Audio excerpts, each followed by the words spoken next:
Este contenido on demand es un podcast producido por Radiopolis Podcast. Derechos reservados. México 2024.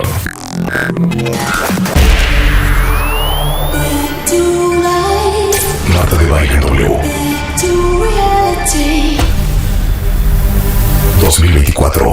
5, 4, 3, 2, 1, 0.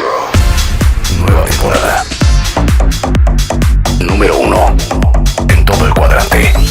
2024. De 10 a 1 de la tarde.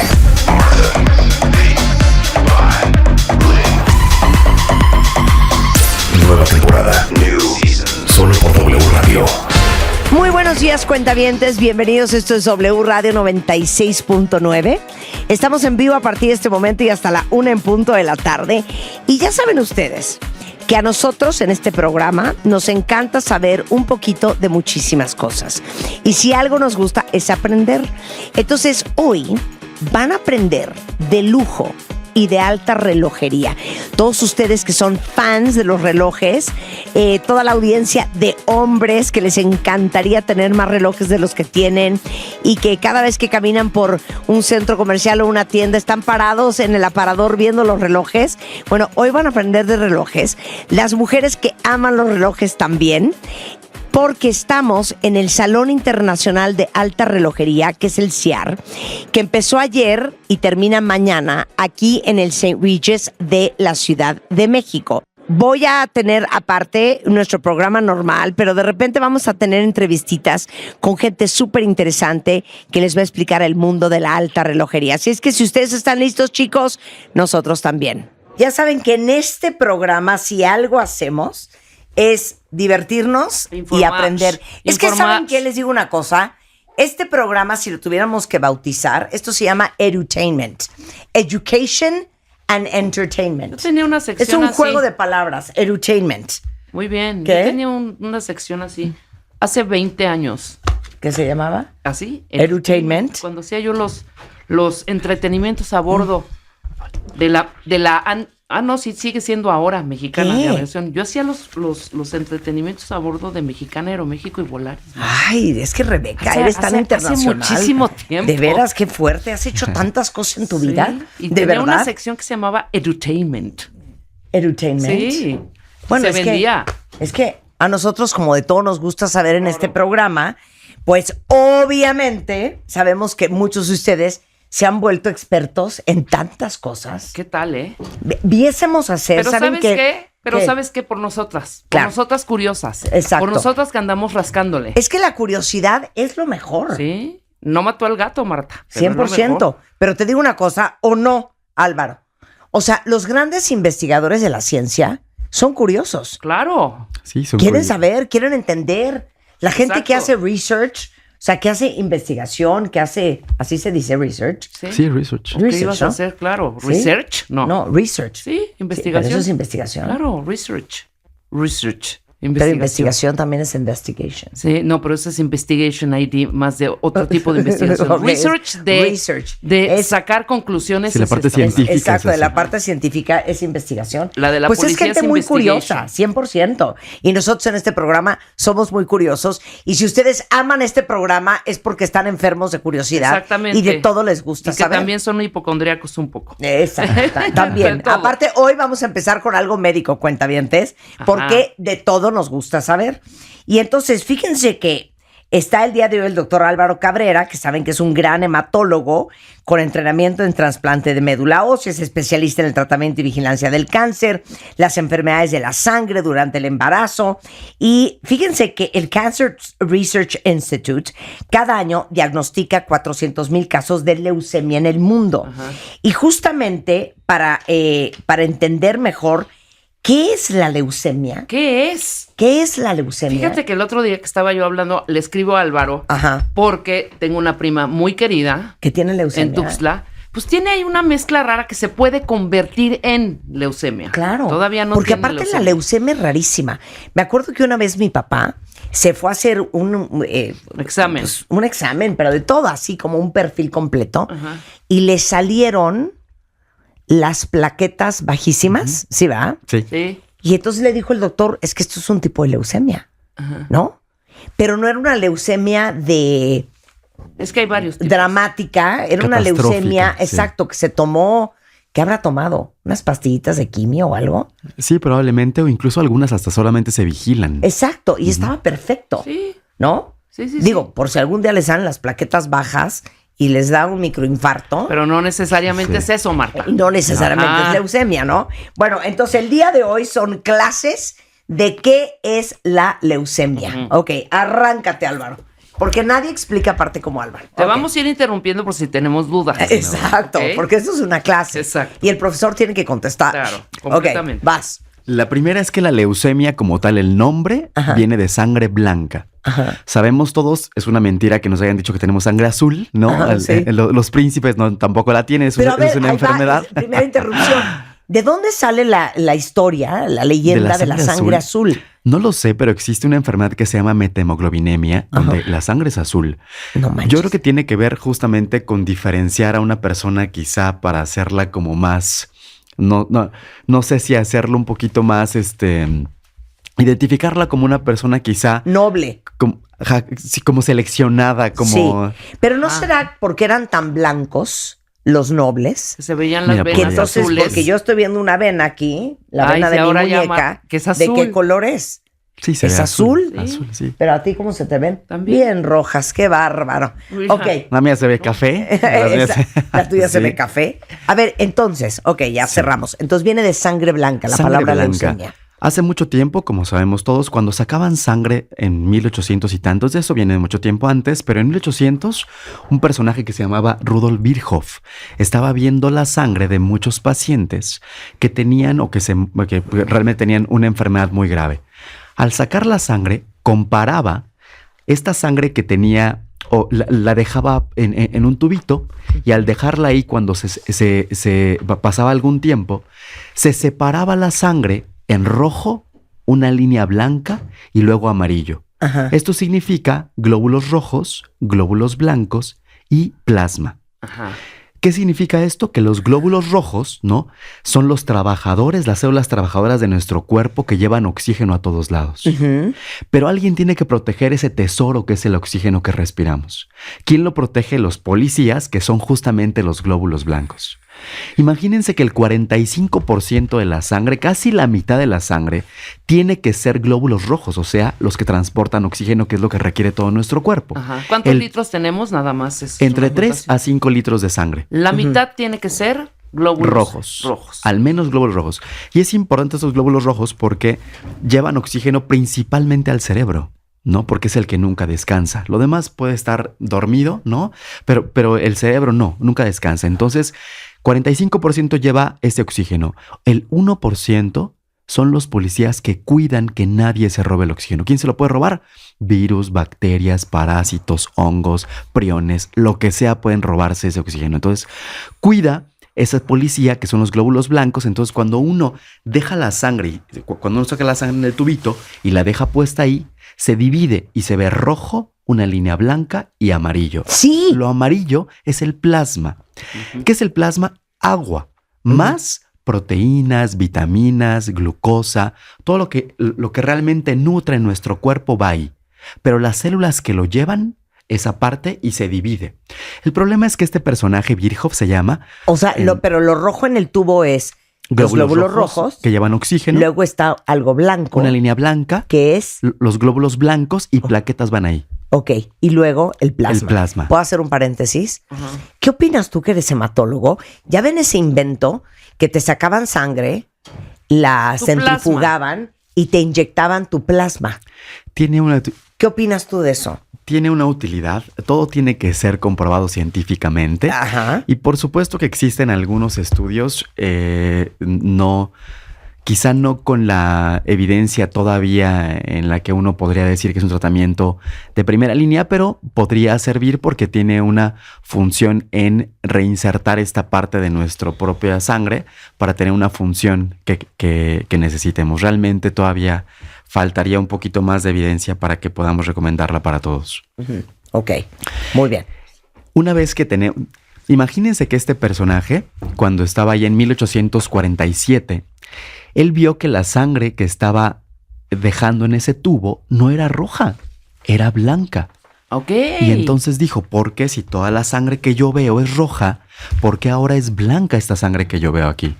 Entonces vio en el microscopio, empezó a checar y dijo, son puros glóbulos blancos. Hay más policías que glóbulos rojos transportando oxígeno. Por eso es que esta persona no puede respirar bien, porque hay más policías. ¿Qué causó esto? Y entonces le nombró leucemia, ¿no? Que significa leu, blanco, ¿no? Y hemos, sangre. Entonces ahí se acuñó esa palabra en 1847 de este personaje que se llama Virchow, que justo cumple años en estos días. Sí. Entonces, una vez que se deja como este nombre, se dan cuenta que muchas personas que tenían 3 características, anemia, defensas altas o bajas y plaquetas bajas, veían que tenían este mismo comportamiento de mucha cantidad de glóbulos blancos. Y entonces se quedó como leucemia.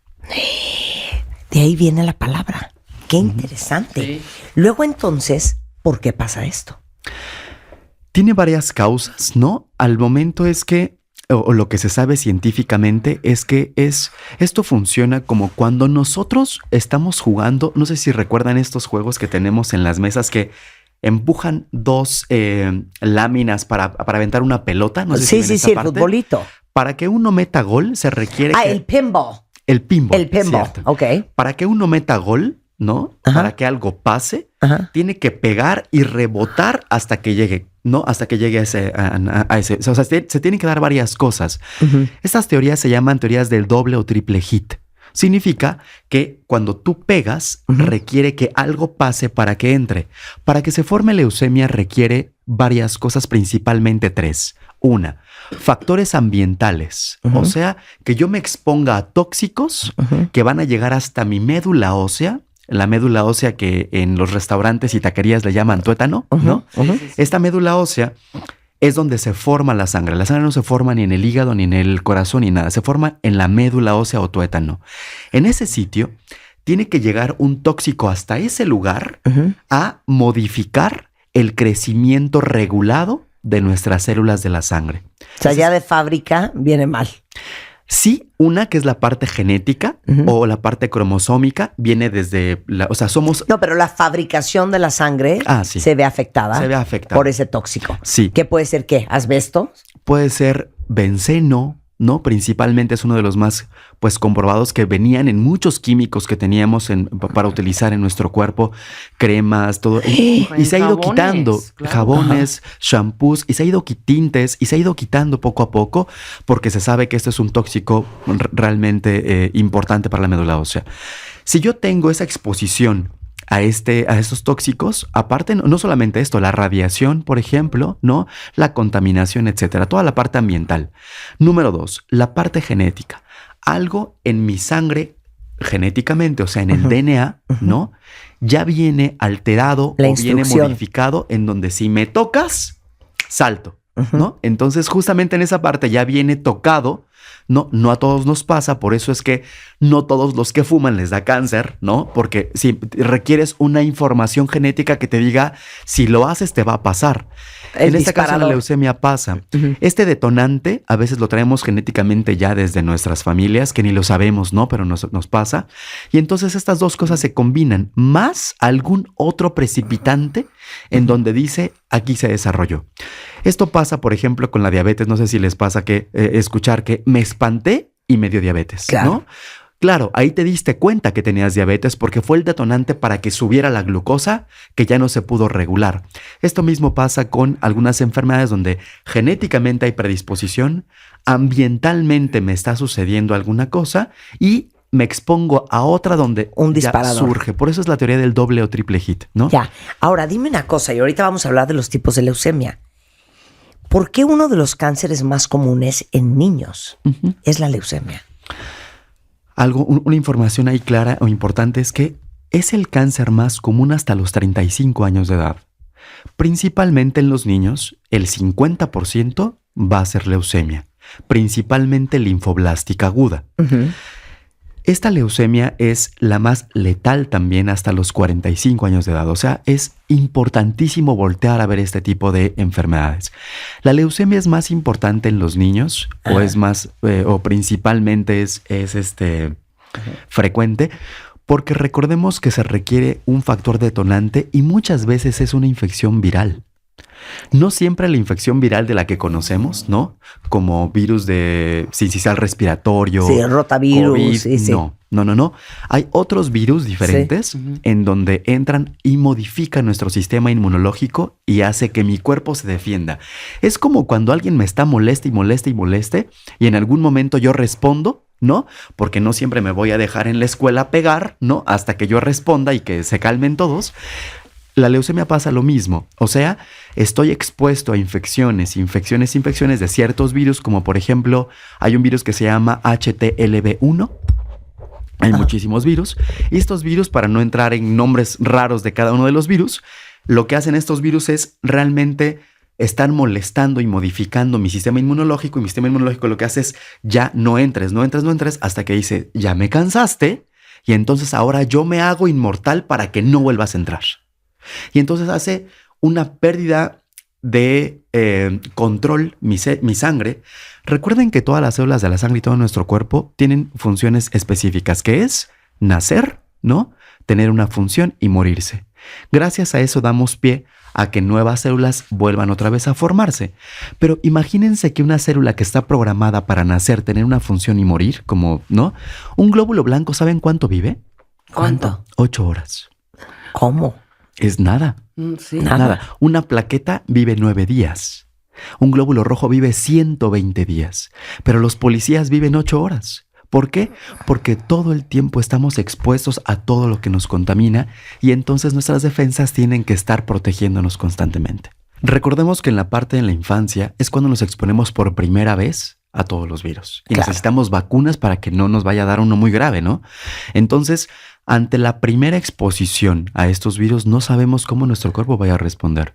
Cuando ya estamos grandes, nos hemos expuesto a virus y por eso la cuestión viral no es la causa predisponente o la causa detonante en los adultos. Ya son otras cuestiones las que provocan leucemia, pero en los niños sí. Por eso, pero entonces, a ver, yo lo que estoy pensando ahorita es, entonces si yo evito que mi hijo se enferme, ¿puedo evitar que se le dispare una leucemia? No, es muy complicado porque hay tantos virus en el ambiente que es casi imposible poder detenerlos porque ni siquiera tenemos mapeados cuáles de ellos son los que van a cambiar o detonar una leucemia. Claro, pero entonces, eso significa que genéticamente ese niño ya trae esa predisposición. Sí.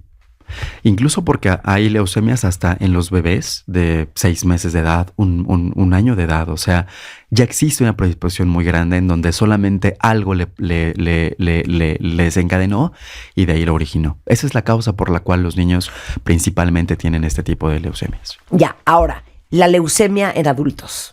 En adultos tiene otra cosa más, que el predisponente es genético, pero el detonante es más bien una modificación constante de nuestros genes o cromosomas, o sea, nuestro material genético dentro de las células que ha sido expuesto muchas veces a tóxicos. Punto. ¿Como cuáles tóxicos? Ajá. ¿No? Los ambientales principalmente. Y número 2, aquellas personas que tuvieron quimioterapia previa, por ejemplo, son tóxicos al fin para la sangre. Aquellas personas que fueron expuestas a radiación, por ejemplo, son tóxicos ambientales. Entonces, como ya tenemos más años y poco nos estamos expone a estos tóxicos, acaban teniendo en algún momento este tipo de enfermedades. Sí, un amigo tenía el de Hodgkin, ¿cómo se llama? Sí, es Hodgkin. Linfoma, ¿no? De Hodgkin. Linfoma de Hodgkin. Hodgkin. Bueno, Hodgkin. whatever.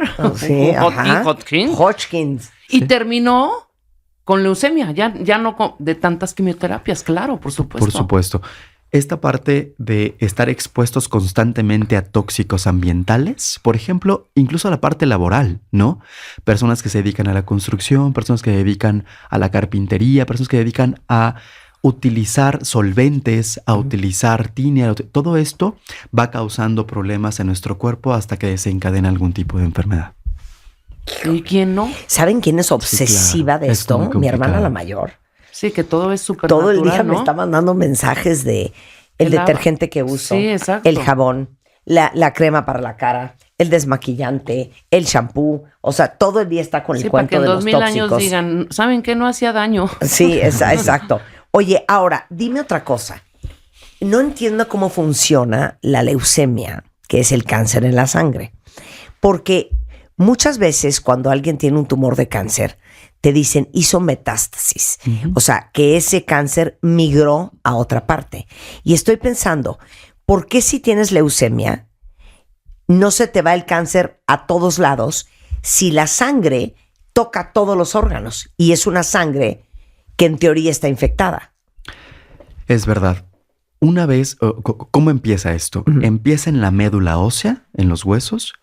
Cuando ya tiene un número tan importante de que ya no cabe en la médula ósea, se sale a la sangre. Y entonces es ya cuando la encontramos en las muestras de sangre, uh-huh, porque ya dentro está lleno, ¿no? Uh-huh. Una vez que pasa por la sangre, por supuesto. Y por eso en la leucemia no existen las etapas 1, 2, 3, 4, como existen otro tipo de cánceres en donde, por ejemplo, cáncer de mama, etapa 2, etapa 4, sí, que significa que ya pasó a otro lugar o metastatizó o llegó o se anidó en otro sitio. En leucemia no. En la leucemia desde que sale en la sangre prácticamente está en todos lados. Es verdad. Está en todos lados. Es verdad, porque corre por toda la sangre y la sangre ¿dónde corre? Pues en todo nuestro cuerpo, entonces ya está en todos los sitios. Pero a ver, entonces ahí te va otra pregunta. ¿Por qué la leucemia sí se puede curar? Uh-huh. Pero, por ejemplo, a pesar de que ya se hizo un reguero en todo el cuerpo, pero, híjole, si te da cáncer de páncreas, que Dios te bendiga, porque eso está casi imposible. Sí, una tiene que ver con el diagnóstico tardío, ¿no? Todos los tipos de cáncer frecuentemente se sabe, lo conocemos, que en una etapa temprana del cáncer puede curarse casi cualquier tipo de cáncer, ¿no? Entonces a veces el diagnóstico tardío es el que manda en que ya no puedes hacer nada. Uh-huh. En la leucemia es difícil tener un diagnóstico temprano. Porque... Oh, my Lord. Es que es en todos. Porque te tienes que hacer prácticamente laboratorios para encontrarla. Uh-huh. Y muchas veces los síntomas son muy vagos, que no estoy cansado. Todo el mundo está cansado. Todo el mundo está cansado. Sí. A veces me estoy infecte. Claro, puede ser la temporada, ¿no? Uh-huh. Porque ya viene invierno, entonces me estoy infectando. O sea, pueden haber varias cosas que te confunden para poderlo distinguir tempranamente. Y imagínense esto, la carga tumoral, o sea, las células de leucemia, se multiplican al doble en 24 horas. Estoy hablando de las leucemias agudas. Uh-huh. Por eso, ¿cómo la distingues rápidamente si en 24 horas se duplica? Claro. Entonces tienes que encontrarla pronto. Claro. Y ahora, un beneficio de por qué la puedes curar también es porque al momento de estar en la sangre, también por ahí mismo avientas tus medicamentos, sí, y entonces ocupas el sitio donde pueda invadir. Tanto ella nos invade como tú invades con tratamientos a ella. Sí. Y principalmente no tienes que curar la sangre, tienes que curar la médula ósea. Sí, claro. Entonces te vas al sitio en donde normalmente todo lo que nos metemos a nuestro cuerpo acaba pasando por ahí. El problema es que en otros sitios no siempre están. El medicamento no llega hasta ese sitio porque está en un sitio protegido, porque es un sitio muy pequeño, porque es un sitio poco vascularizado. Sí. Entonces es difícil de llegar. Pero en la leucemia no, porque está en la médula ósea y llega porque llega los tratamientos. Oye, pero entonces, a ver, espérense un segundo, cuentavientes. Álvaro Cabrera es hematólogo, pero es especialista en trasplante de médula ósea. Y seguramente alguno de ustedes alguna vez ha escuchado de alguien que le hicieron un trasplante de médula ósea. ¿Esto se hace también en la leucemia? Principalmente, de hecho, fue descubierto en este tipo de enfermedades. Es que pasa algo, no sé si me pueda ir en este momento para la parte como del tratamiento. Me encanta. Es que ahí lo vamos a entender muy bien. La leucemia es un cáncer, es algo que no nos hace bien. Entonces, ¿qué pasa cuando estamos con una pareja, esposo o novio, lo que sea, que no nos hace bien? Uno se divorcia. Exacto. Uno se larga. Uno se separa. Sí, pero antes de eso pasaron varias cosas. Ajá. ¿Qué pasa? O sea, y estoy hablando de las 4 principales formas de poder atacar la leucemia. Ajá. Es alguien que no necesitamos en nuestro cuerpo, ¿no? Sí. Primero, cuando un novio o un esposo, lo que sea, estamos mal con esta persona, nos hacemos tóxicos. Él y yo, o ella y yo, nos hacemos tóxicos. Eso significa la quimioterapia. O sea, la quimioterapia entra como primer tratamiento, entra y destruye todo lo que puede, tanto bueno como malo, porque yo sé que lo que más se está multiplicando Es lo malo. es lo más susceptible a destrucción también. Claro. Entonces me hago tóxico, la primera. Número 2. Ya no me hago tóxico porque vi que no funcionó eso y entonces me hago específico. Esto se llama anticuerpos monoclonales. O sea, me hago específico. ¿Y qué le digo a mi pareja? A ver, no funciona, estamos tóxicos. Lo que tienes que hacer y lo que me molesta es que quiero que modifiques esta acción y esta otra acción que no me está ayudando para mí y yo modifico las mías. Entonces te haces específico a lo que no te gusta y destruyes justamente lo que te está dañando. Número 3. Hay otra cosa que se llama inmunoterapia. La inmunoterapia significa, tal cual, es exactamente lo mismo, que en medicina se llama CAR T-cells o se llama anticuerpos biespecíficos. ¿Qué haces con estos medicamentos? Mandas a terapia al novio. ¿No funcionó? Terapia de pareja. Entonces la terapia lo que hace es convencer a tu pareja, ¿no?, de que se encuentra en algo mal y lo tiene que modificar. Esos son los biespecíficos. ¿Y qué hacen ustedes si no funciona ni la parte tóxica, si no funciona ni la parte específica, ni funciona la terapia? ¿Qué tienen que hacer con esa enfermedad?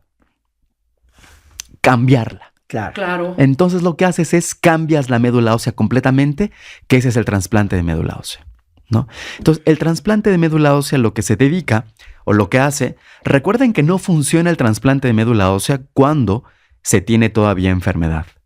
Se tiene que eliminar al máximo la enfermedad para poder recambiarla por la médula ósea de un hermano, de una mamá, de un papá o de alguien desconocido en el mundo que sea genéticamente igual a mí. Ya. Muchos de ustedes han comido un taco de tuétano. ¿Estamos de acuerdo? Sí. Que te llevan el huesito a la mesa, yo veo que le rascan.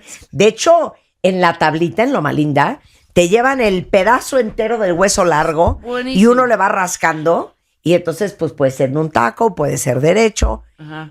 ¿Cómo se hace un trasplante de una sustancia tan gelatinosa y grasosa como la médula? Que no es así, Marta. Sí, como algo Ahorita vas líquido, ¿no? explicar. A ver. Como algo líquido.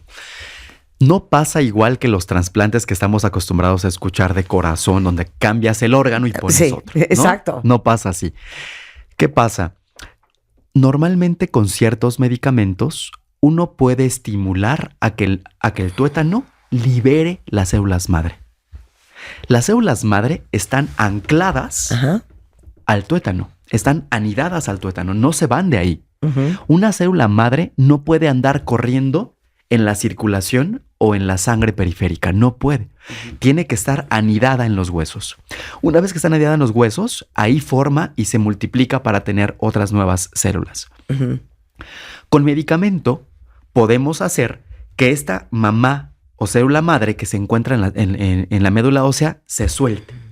Y al soltarse, se va hacia la sangre periférica. Entonces yo ya puedo recabarla o recuperarla o cosecharla. La puedo obtener si yo le conecto a ese paciente un tubito que se encuentra en la vena para yo poder sacar ese tipo de médula ósea. Esa es una forma. Otra forma es de plano entrar a la médula ósea. Hay unas agujas que se hacen especiales y lo hacemos en quirófano, en donde entramos a la parte de la cadera, se entra con la aguja y se extrae poco a poco células madre que no se quisieron salir y que se encuentran adentro. Las sacamos por medio de una extracción de médula ósea poco a poco hasta sacar varias. No pasa nada con el donador porque esto se regenera fácilmente. Sí, sí. Y en menos de un mes está perfecto el donador. No pasa absolutamente nada. Pero para el receptor, lo que hacemos es hacer un espacio. O sea, pasa estas cosas. Primero, yo tengo al paciente enfermo.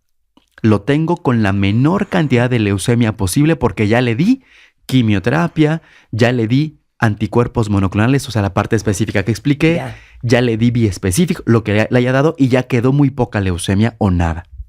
Una vez que ya está así el paciente, que está limpio, le damos un tratamiento para que limpie completamente con medicamento todos sus huesos. se puede limpiar por dentro con quimioterapia realmente. Y lo que hacemos después es, al mismo tiempo, extraer la médula ósea del donador, que puede ser su hermano, ¿no? Puede ser su mamá, papá o alguien incluso desconocido, en donde se extrae esa médula ósea y luego me la llevo. ¿Cómo se hace un trasplante? Se pone en una bolsa como una transfusión y se pasa directamente a la vena, como si fuera una transfusión. No abrimos al paciente para nada, sino que pasa. Y entonces sucede una cosa muy bonita que tienen las células madre, que imagínense, una célula madre la sacaron de su casa, se va hacia la sangre, la recuperamos en una bolsa y la metemos al paciente. La célula madre tiene la capacidad de entrar a la sangre del paciente y hacer una cosa, un mecanismo que se llama homing, que significa entra a la célula y busca su casa. Ajá. Y entonces llega a la médula ósea del paciente y más o menos en unos 18 días, 15 días, nuevamente se forma médula ósea en el paciente, el cual fue destruida la médula ósea. Qué cosa maravilla. más interesante. Bueno, ahora, los síntomas. Hombre. No, me vale. No, Los eso ya síntomas. Los síntomas. Los síntomas tienen que ver con lo que perdemos, en la función que perdemos nosotros con la sangre, ¿no? Por ejemplo, glóbulos rojos sirve para oxigenar, Ajá. glóbulos blancos para defendernos de las infecciones y plaquetas sirve para que no sangremos. Eso quiere decir que esas tres cosas, si se pierde su función, son los síntomas que tendremos. Si se pierden glóbulos rojos que tenemos, anemia. Sí. Entonces los síntomas va a ser cansancio, fatiga, todos los síntomas por no tener oxígeno en nuestro cuerpo. Entonces, fatiga, cansancio extremo, ¿no? Pérdida de peso, por ejemplo. Número 2, si no tenemos glóbulos blancos porque no funcionan, entonces lo que vamos a tener es infecciones frecuentemente. Claro. Y número 3, si no tenemos plaquetas, pues entonces empezamos a tener sangrados. Claro, por eso Esos son le los sangran la síntomas. nariz y los moretones. Justamente porque son sangrados pero localizados en un sitio. Entonces, como ya no tenemos plaquetas para que rápidamente coagulen, se sale la sangre hacia la piel y nosotros la vemos como un moretón. Sí, claro, claro. Ujú. Sí, me acuerdo que había una película que presentaba el chavo, esos síntomas. Entonces yo viví de los 5 años a los 10 creyendo que tenía leucemia. No, qué horror. Cada moretón era, ¿Cómo? tengo leucemia. ¿Y qué Cada- tiene que ver con los moretones? Los moretones es porque en los vasos sanguíneos, en las venas que tenemos, hay plaquetas que hacen que no se salga la sangre hacia la parte afuera de las venas. Sí, sí, sí. Como ya no tenemos plaquetas, la sangre se sale y entonces aparece un sangrado interno que nosotros lo vemos visualmente como un moretón. Pero ve, o sea, son síntomas bien ambiguos. Claro. Porque, por ejemplo, un chavito, pues sí está, ponle que el cáncer. Jugando, se cae. Ajá, le sale tiene un moretón. moretones todo el tiempo. Le sangra su Le nariz, sangra la que es nariz muy todo común. el tiempo. Sí, claro. ¿No? Ahí en un chavito, ¿cómo puedes detectar? No hay bola que tocar. Oye, ¿y cuál es el examen de sangre que uno ve como tienen los glóbulos blancos? Biometría hemática. Tú la Una biometría biometría. que te haces siempre. Ah, ahí la viene el biometría que conteo. te haces. Biometría Sí. hemática, sí. 100%. Háganse el- la full, la de cuántos elementos, 70 y tantos. La biometría hemática completa tiene la información de los eritrocitos, leucocitos Exacto. y plaquetas, que es la completa. Ah, Así se pues llama con como esa. completa, sí. Bueno. Mira. Sí, sí. qué Esa es maravilla. la forma. Ok, ¿puedo hacer otra aclaración? Sí. Si tuviste leucemia y te curaste, ¿te puede regresar? Es muy buena pregunta. Básicamente el riesgo es muy bajo, aunque puede suceder. Sí. El riesgo es muy bajo. Tienen que pasar 5 años limpio, completamente, con enfermedad residual, o sea, la última parte de la enfermedad que quede negativa, para que digamos que ese paciente se curó. Claro. Pero por supuesto que hay casos en los cuales puede pasar. ¿En quiénes pasa? En aquellos que tienen una gran susceptibilidad de tener algún tipo de cáncer. Entonces, ya platicamos que genéticamente uno tiene susceptibilidad para esto, entonces claro que puede volver a pasar en algún momento, pero principalmente no pasa esto, sino que a veces lo que pasa es otro tipo de tumor diferente, ¿no? En aquellos muy susceptibles. Pero la mayoría no, es una sola vez en la vida y se cura. Ya. Siguiente pregunta. Dices que hay ciertas leucemias Ujú. que están latentes y que solo se vigilan. ¿Cómo? Principalmente hay 2 tipos de leucemia aguda y leucemia crónica. Ok. Y de estas se dividen en 2. mieloide y linfoide. Solo hay 2 sopas, ¿no? Mieloide y linfoide. Y aguda y crónica. La parte de aguda significa que nos acaba de dar antes de 3 meses. No es tan tardada. Sí. Y es tan agresiva que esa se tiene que tratar siempre, sí o sí, porque si no, lleva un desenlace fatal rápidamente. Claro. Las leucemias crónicas, hay 2, mieloide y linfoide. La mieloide también tiene una capacidad destructiva muy importante, pero más lenta. Significa que se va a complicar esta leucemia desde que surge hasta en los próximos años. O sea, quizás 6 meses, 2 años, 3 años, 5 años, no lo sé, pero lleva ese camino. Uh-huh. Y existe otra que se llama leucemia linfocítica crónica. Y esta tiene un porcentaje de pacientes que se vigilan únicamente porque la leucemia solamente provoca la elevación de los glóbulos blancos que se llaman linfocitos, sin tener una repercusión clínica no es mortal. No es mortal, Ajá. Aunque la leucemia linfocítica crónica recientemente ha habido muchos adelantos en donde descubrimos, ¿no?, con esta leucemia que hay cierta cantidad de pacientes con esta leucemia que sí se complica en poco tiempo. Okay. Entonces, en ellos hay que tratarlos prontamente. Pero hay una cosa fabulosa. Las leucemias crónicas se tratan con pastillas ya. Sí. Claro. Con pastillas, no quimioterapia, pastillas. Y las leucemias agudas, también los tratamientos, como los mencioné hace rato, son tratamientos cada vez más novedosos que incluso pueden ser sin quimioterapia. Sin embargo, actualmente todavía en el mundo se siguen tratando con quimioterapia más inmunoterapia más ese trasplante de médula ósea. Perfecto. Oye, a ver, aprovechando, hematólogo, porque el otro día ya ven que nosotros en este programa somos dealers de doctores. Y entonces me decía una amiga que había salido bajísima en hierro. Entonces yo automáticamente le dije, oye, pues tienes que ver a un hematólogo. ¿De qué es dueño el hematólogo? O sea, ¿quién te tiene que ir a ver a ti y para qué? Prácticamente todas las enfermedades que dependan de la sangre tienen que ver del hematólogo. Ok, dame la lista. Ajá. Vemos 2 cosas importantes. Una, la parte oncológica es leucemias, mieloma múltiple, linfomas, síndrome mielodisplásico y todo lo que tenga que ver con cáncer en la sangre, ¿no?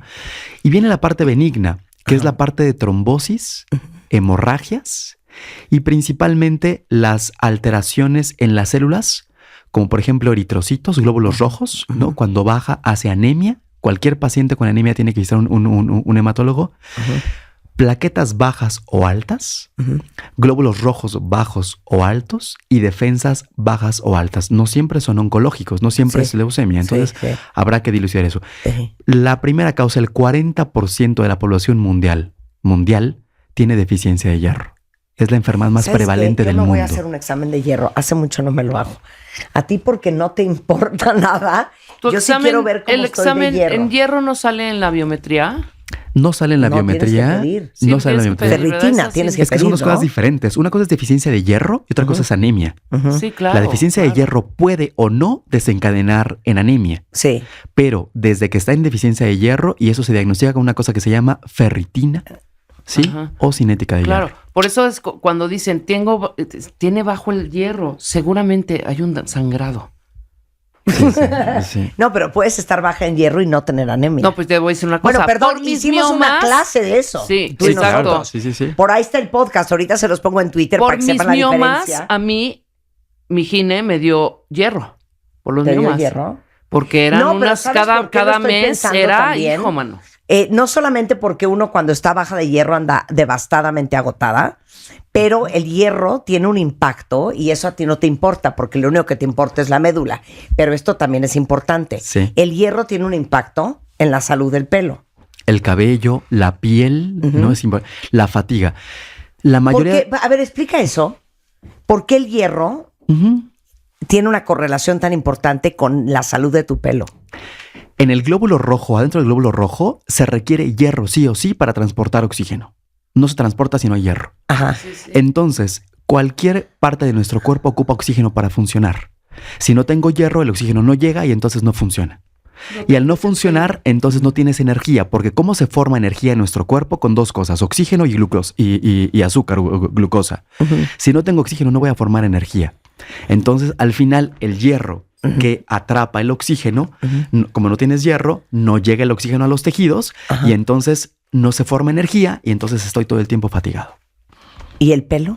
El pelo también es la parte de tegumentos, ¿no? El órgano más grande de nuestro cuerpo es la piel, ¿no? Y todo lo que lleva uñas, pelo, etcétera.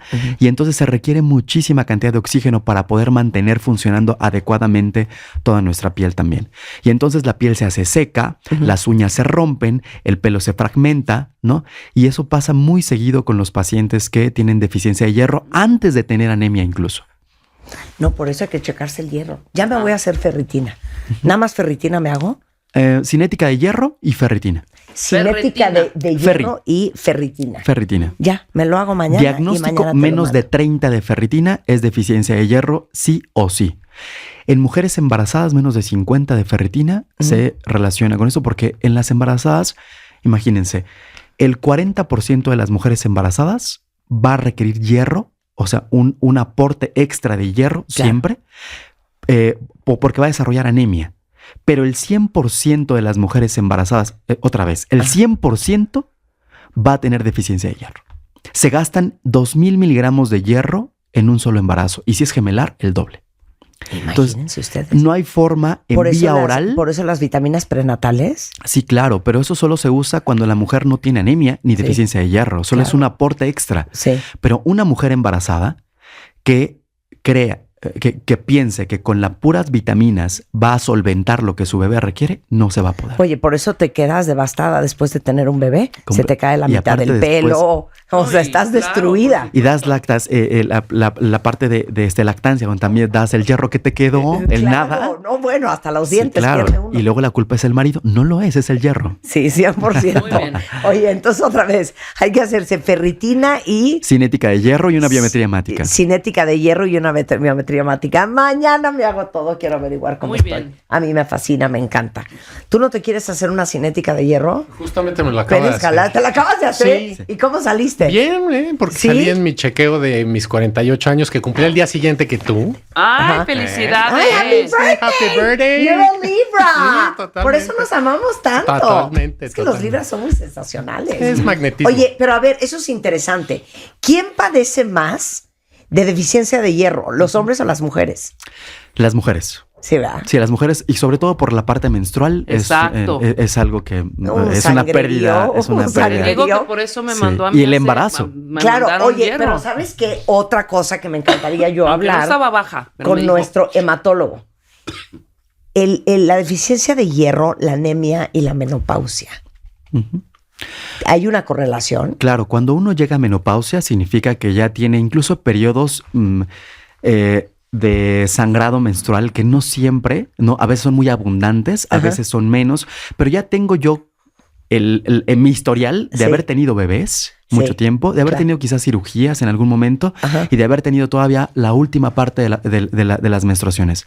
Entonces, la parte de menopausia, la fatiga, que no siempre está correlacionada con la parte hormonal, a veces tiene que ver con la deficiencia de hierro cuando llegan a ese momento. Entonces también hay que buscarlo en ese momento. Claro, claro. Uno cree que está devastada por las hormonas y no, el problema Sí, es que traes una deficiencia de hierro del infierno y si no es que traes anemia. Casi la mitad del mundo tiene deficiencia de hierro. Imagínense. Muy bien, pues el doctor Álvaro Cabrera, que es hematólogo, especialista en trasplante de médula ósea, en el tratamiento y vigilancia de cáncer, pero también enfermedades de la sangre, durante el embarazo y hasta la menopausia. Lo encuentran en unhematólogoparamí.com, 55 36 74 39 47. Igualmente en martadebaile.com, en el directorio de especialistas que tenemos, ahí está. Y cáncer y embarazo en Instagram. Gracias, querido. Un placer tenerte aquí como siempre. Gracias a ustedes por la invitación. Marta de Baile en W. El podcast. 24 horas de contenido. Solo en Spotify. Buenos días, Fernando Pérez Galás. ¿Cómo te va la vida? ¡Qué gustazo! Igualmente. Fernando Pérez Galaz, ya saben quién es. Es nuestro especialista en aparato digestivo, cirugía bariátrica, director de Gastrobariátrica Santa Fe en el Hospital ABC en Santa Fe, que es una clínica privada en México, certificada por la European Association for the Study of Obesity. Y la obesidad es lo suyo. ¿Cómo te va la vida? Muy bien, te digo que festejando mis 48 años, muy bien de hierro. Qué felicidad, muy bien de hierro. Y muy bien de todo lo demás. Oye, es que cada vez que veo a Fernando, quiero volver a hablar de Ozempic. ¿Pero por qué por 3 kilos no, Fernando? Porque por 3 kilos no se va a dar un medicamento que está más pesado que un niño en brazos. Para pacientes que viven con obesidad, tanto adultos como niños y adolescentes. Ok, entonces, ¿quién se puede meter cualquier LG? ¿Qué es? GLP-1. GLP-1. GLP-1. Bueno, pacientes, por supuesto, que tengan obesidad, sobrepeso, de la indicación va desde sobrepeso. Ajá, ¿cuánto es sobrepeso? Sobrepeso. Porque tú dices que 3 kilos no es sobrepeso. No, índice de masa corporal arriba de 27. ¿Sí? Ese se considera ya sobrepeso para indicación de fármaco. Y obesidad, que es índice de masa corporal arriba de 30 miligramos. Sobre todo si eres americano y europeo, ¿no? Los pacientes asiáticos tienen otra métrica, porque en los pacientes asiáticos se considera obesidad a partir de 28 de índice de masa corporal. Oigan, a mí de lo que más me traumó que nos contó Fernando, que yo no sé si pusieron mucha atención a esa clase, fue de que el cuerpo, no me acuerdo cómo lo explicaste, pero yo lo tengo muy claro en el mío. El cuerpo es feliz en un peso. El set point del peso. El set point del peso, ¿ok? Sí. Mi cuerpo es feliz en 53. O sea, en 53 él está, mira, boyante. Si yo lo quiero empujar a 49, lo puedo lograr con un esfuerzo sobrehumano, pero mi cuerpo siempre va a empezar a nadar de regreso a 53. Eso es el set point. Ustedes ubican cuál es su set point y explica otra vez. Mira, el set point es el ajuste del peso. Ajá. Y eso genéticamente los seres humanos estamos diseñados para defender el peso mayor, no para defender el peso menor. Sí. Y genéticamente, de acuerdo a nuestra estatura, nuestra constitución, nuestros antecedentes, pues tenemos un peso ideal que genéticamente nos van a dar, ¿no? Ahora, cuando nosotros vamos subiendo de peso y queremos hacer estas dietas extremas para bajar de peso, el set point del peso lo tienes en el límite mayor. Supongamos una 53. 53, pero no tú. A ver. Bueno, cada quien. Su set point. Supongamos una persona que tiene obesidad, ajá, que tiene 110 kilos y que su peso normal tendría que ser 60 kilos o 53. Sí, bueno, el set point de esa persona está ya en los 100 kilos. Entonces, cuando empezamos a bajar de peso y sobre todo cuando un ser humano pierde el 3% de su peso, se activan mecanismos para dejar de perder peso. Ajá. El 3% de 53 kilos, ¿cuánto es? No, pues estás hablando de 1,5 kilos. Sí, claro. Entonces, si tú con que bajes 1,5 kilos, se van a activar mecanismos en tu cuerpo que dicen van no a más. decir no bajes más. Si tú bajas el 5% de tu peso, que son 2.5 kilos, ajá, se van a activar el doble de mecanismos. Y cuando bajes el 10% de tu peso, que son 5 kilos, que son los 49, se van a activar mecanismos para recuperar el peso y llevarte nuevamente esos 53. ¿Ya entendieron? Por eso, ya entendí. Por eso, los últimos kilos son los que más te cuestan. Correcto. Y la verdad es que les voy a decir una cosa para todas las que son chaparritas como yo. O sea, para nosotros bajar 3 kilos es como bajar 10 kilos en cualquier otra persona. Nada más que nuestros 3 kilos son que el 5% de nuestro peso. Más del 5%. En tu caso, más del 5%. Claro, más casi, 5%. 3 kilos. 50 kilos, 2.5, el 3%, ponle el 6, 7%. El 7% de tu peso, tu cuerpo está renuente a que eso suceda. Yo lo que le digo a todos los pacientes, a los familiares, imagínate que tú llegas a tu casa ahorita y alguien invadió el 10% de tu propiedad. ¿Tú qué harías? Sí. Oye, espérate, no llegas, pues no pasa nada. Oye, no, pues lo mismo hace tu cuerpo. Tu cuerpo, que cuando va perdiendo grasa, que la grasa es el almacén de energía que tiene, pues eso lo va defendiendo. Por eso lo más importante es la prevención y la prevención de sobrepeso y obesidad. Por eso, pero entonces sí podemos ir contigo a que nos ayudes a mover ese set point, porque dijiste, para mover el set point tienes que estar en ese peso. Son 18 semanas. Para bajar el set point, Todos los artículos y el consenso son 18 semanas de tener un peso menor, para que entonces esos mecanismos, tu cuerpo diga, oye, este ya es mi nuevo peso. Okay. Y sobre todo... Un mes y medio. ¿Qué? No, 18 semanas. 5 meses, más o son menos. Más de Perdón, 5 sí, meses. claro. Ahora, ¿por qué? Una cosa es muy importante. Cuando uno va perdiendo peso, y sobre todo grasa, y en estas dietas tipo extremas o incluso utilizando medicamentos, pero no llevando una buena alimentación, lo que estás activando en tu cuerpo son pues alarmas.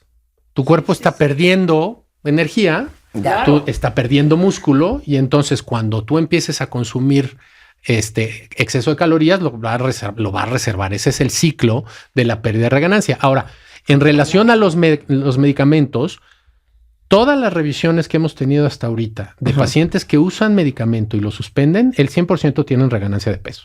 Ajá. 100% al suspender el medicamento tienen el llamado reganancia de rebote. peso. El llamado rebote. ¿Por qué? Justamente por estos sistemas de ajuste. Ahora, dentro de esos sistemas de ajuste hay que entender una cosa. El medicamento es un adyuvante a un cambio en el estilo de vida. Tú metabolizas los alimentos distintos. La obesidad durante años la hemos querido explicar como que es una ecuación nada más. Comes mucho y te mueves poco. Bueno, eso querría decir que todas las personas que tienen una mala alimentación tendrían problemas de peso. Y seguramente conoces muchísima gente que traga con singular alegría. Pero Claro. come pésimo, ¿no? O sea, te digo mi ejemplo es mi hijo Fernando, el mayor.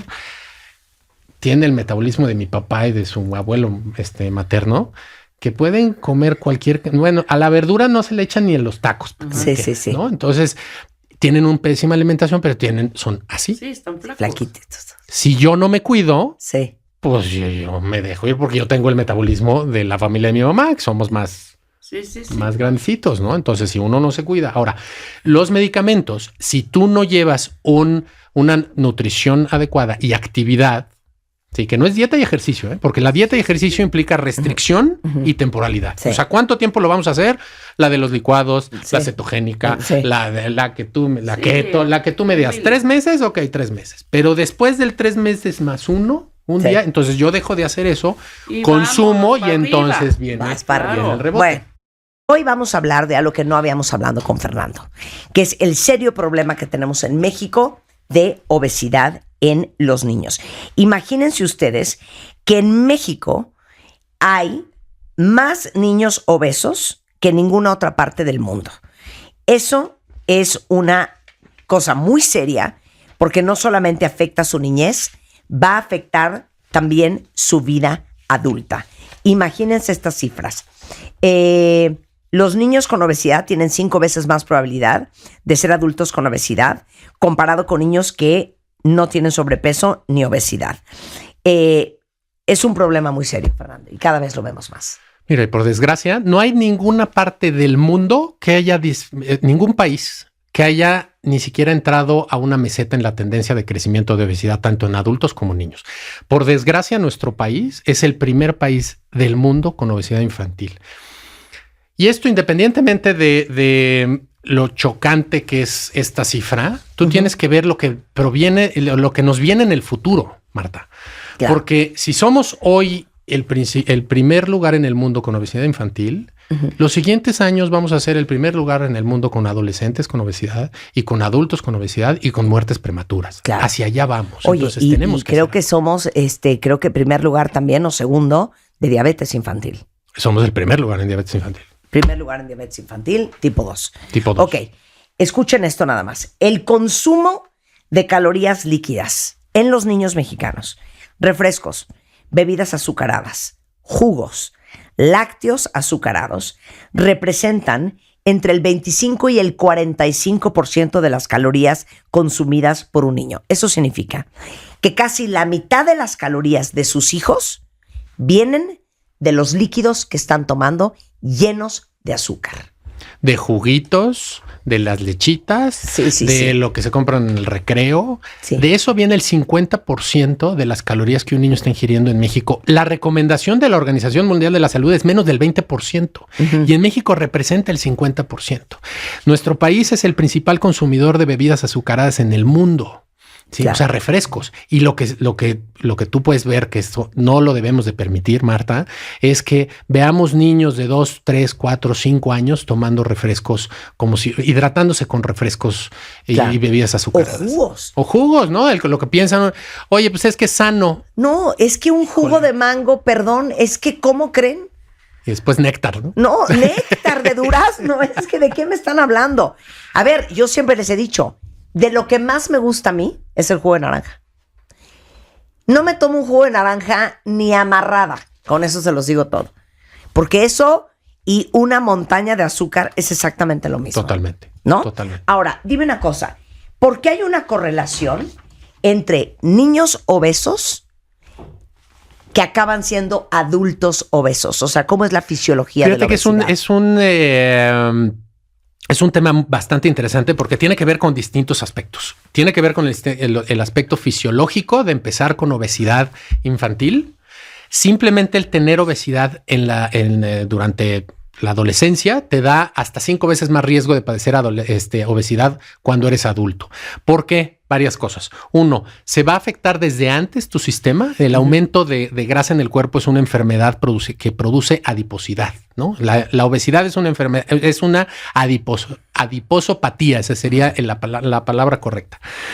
Cuando nosotros empezamos con obesidad desde la infancia, empieza a haber alteraciones metabólicas y empiezan a haber alteraciones en estos ejes intestino-cerebro.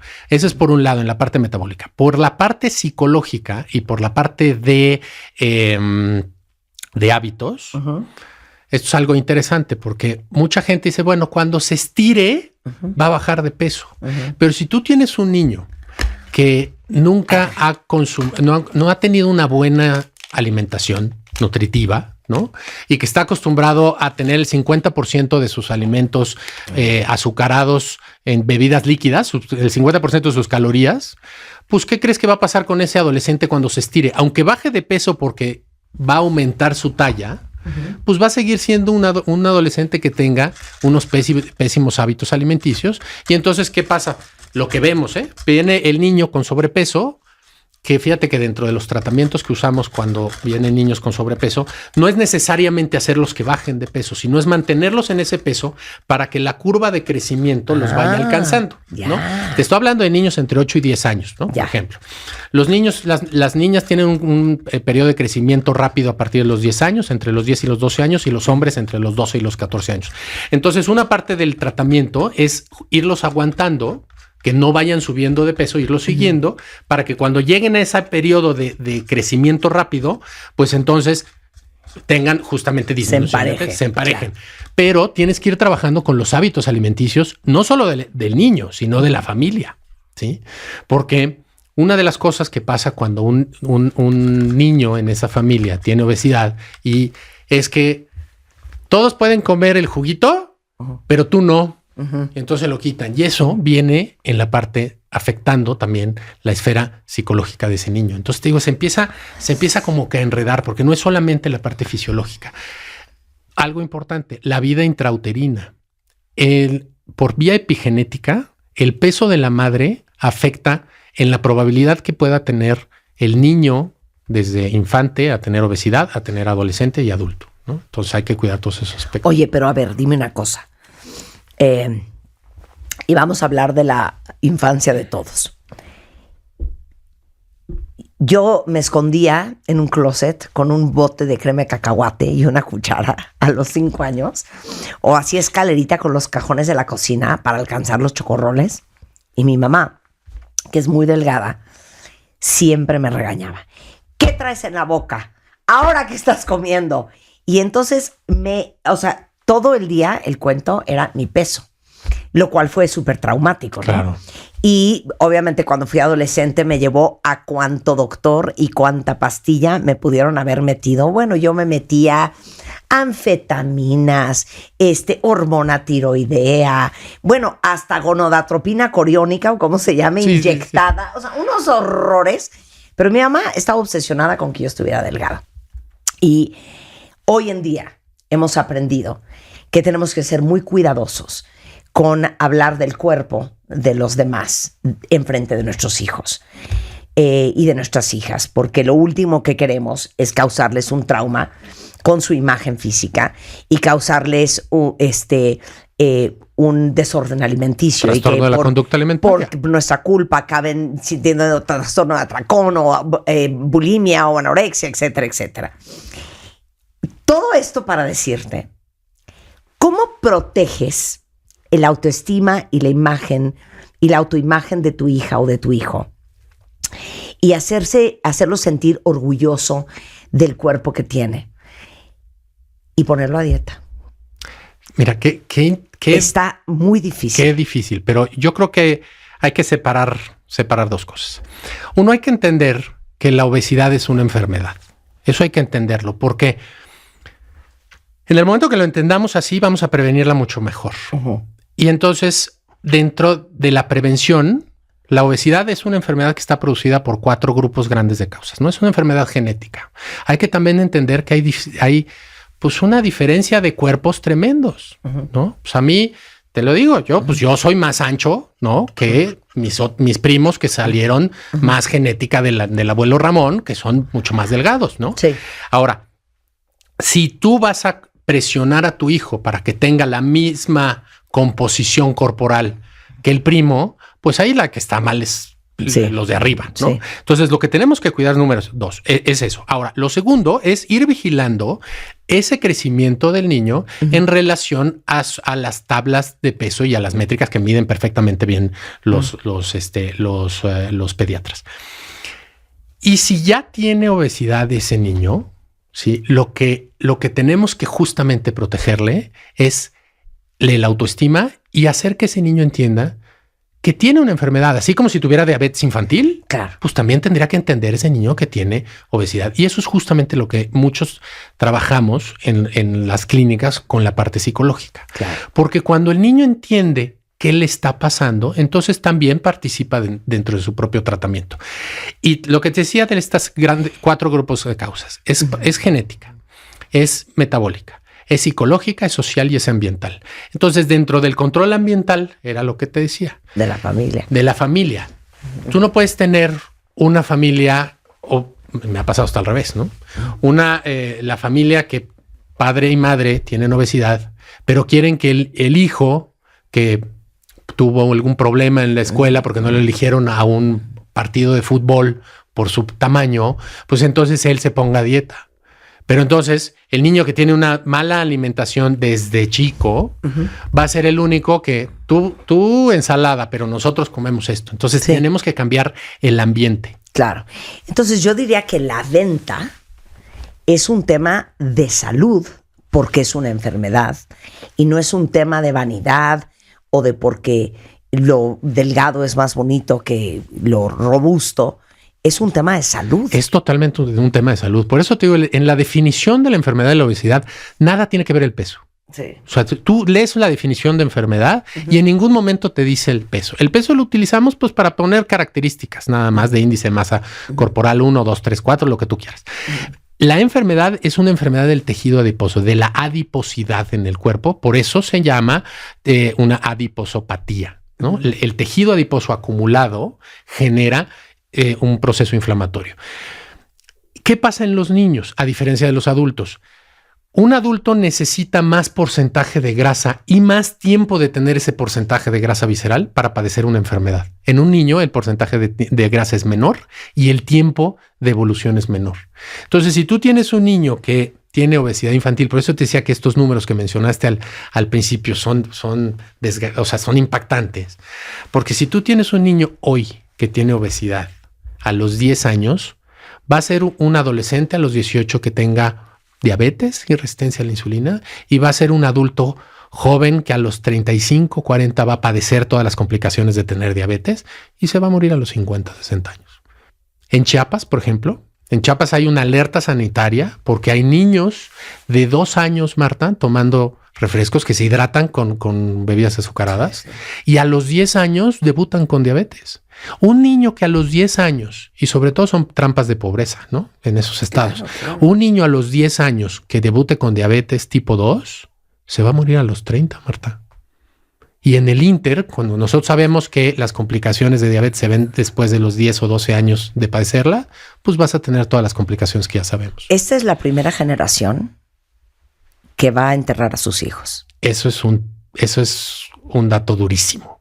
Pero la estadística, si seguimos como se está comportando, vamos a ser la primera generación que enterremos a nuestros hijos. Bueno, es más, no sé si se acuerdan que hace que será un par de años, un niño que cayó redondo en el recreo con un infarto. ¿Te acuerdas de esa historia? Sí, y eso es desgarrador. Creo que hasta hubo un documental. ¿Te acuerdas que hicieron un documental alrededor de eso?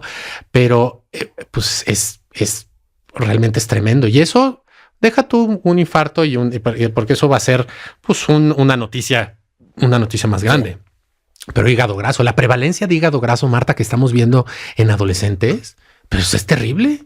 Entonces, un niño que empiece con hígado graso a los 14 años, si sabemos que entre la progresión de hígado graso a fibrosis y a cirrosis se da cada entre 3 y 7 años, pues ese niño a los 40 años el riesgo de padecer cirrosis es altísimo por hígado graso. Entonces, no es chistoso el sobrepeso.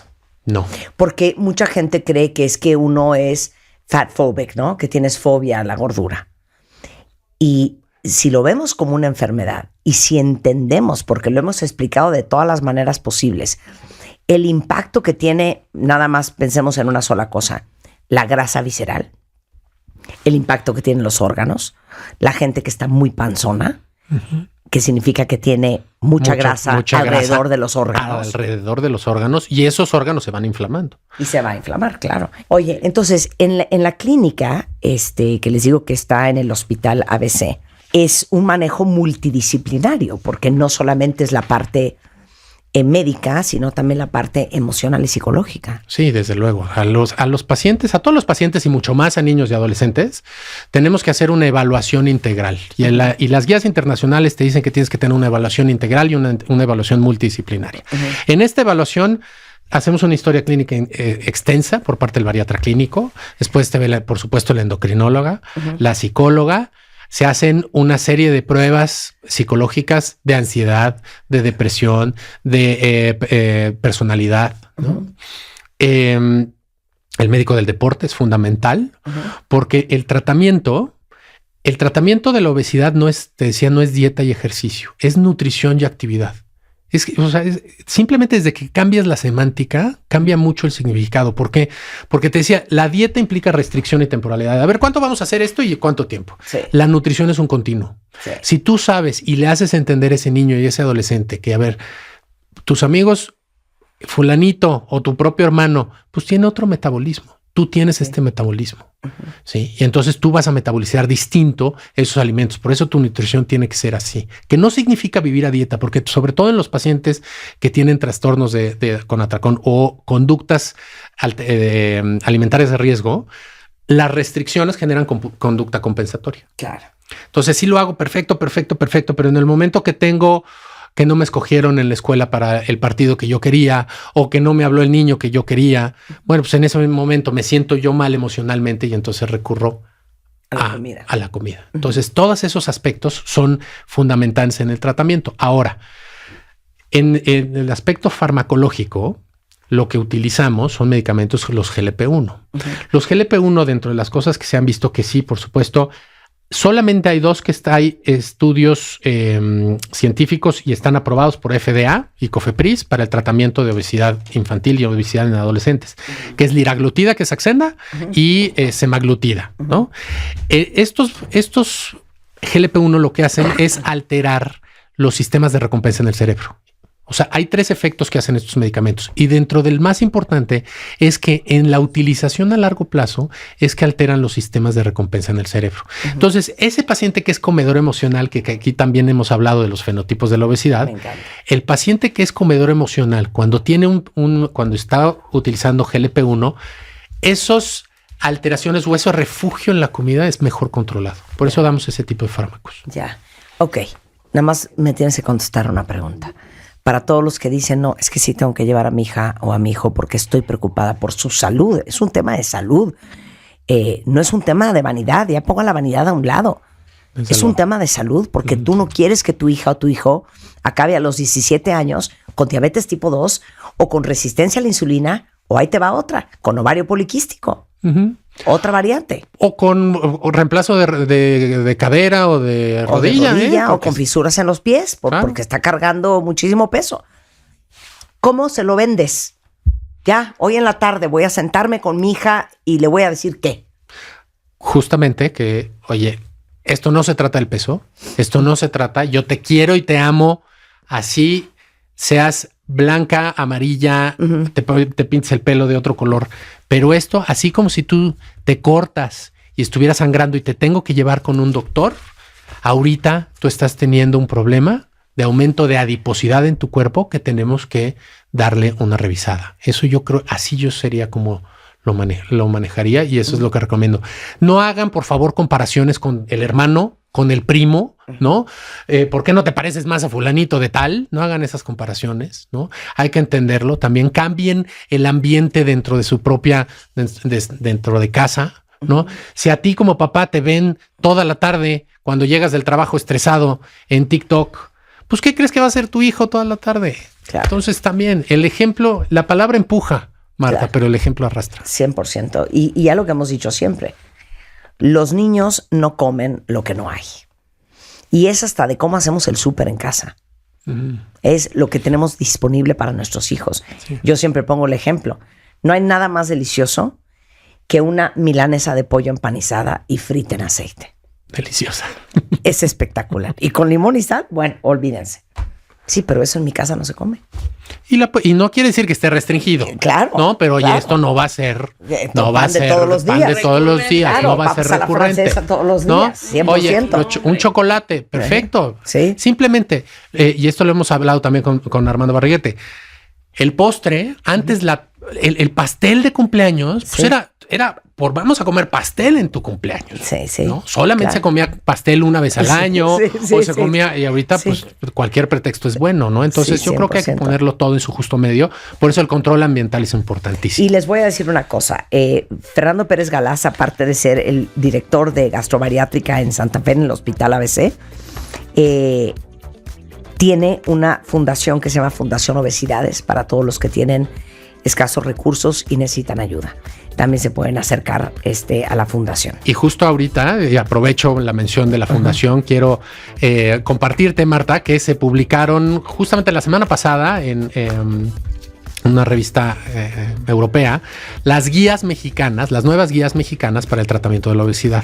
Y Obesidades fue parte de la felicidades. publicación de esas Felicidades. guías. Se necesitan guías en México, prontamente ya estarán publicadas. Pero 100%. Es DR Pérez Galás en Instagram y en Facebook. Pérez Galás MD en Twitter. En web es drperezgalás.com. La fundación es obesidades.org. Y les digo que el doctor Pérez Galás está en el Hospital ABC de Santa Fe en la clínica gastrobariátrica. Gracias, Fer. Siempre Gracias a aprendemos ti. tanto contigo. Gracias a ti, Marta. Con esto nos vamos, cuentavientes. Mañana estamos de regreso, no solamente aquí en W Radio, sino también aquí mismo en el Salón Internacional de Alta Relojería, aprendiendo más sobre relojes para todas y todos los que los aman. Así es que no dejen de regresar. Y no se vayan, porque seguimos con más. Ahí viene Carlos Loret con todo lo que ha pasado en México y en el mundo, en Así las Cosas. En todas las redes. @Marta de Baile. Queremos escucharte. Este contenido on demand es un podcast producido por Radiopolis Podcast, Derechos Reservados, México 2024.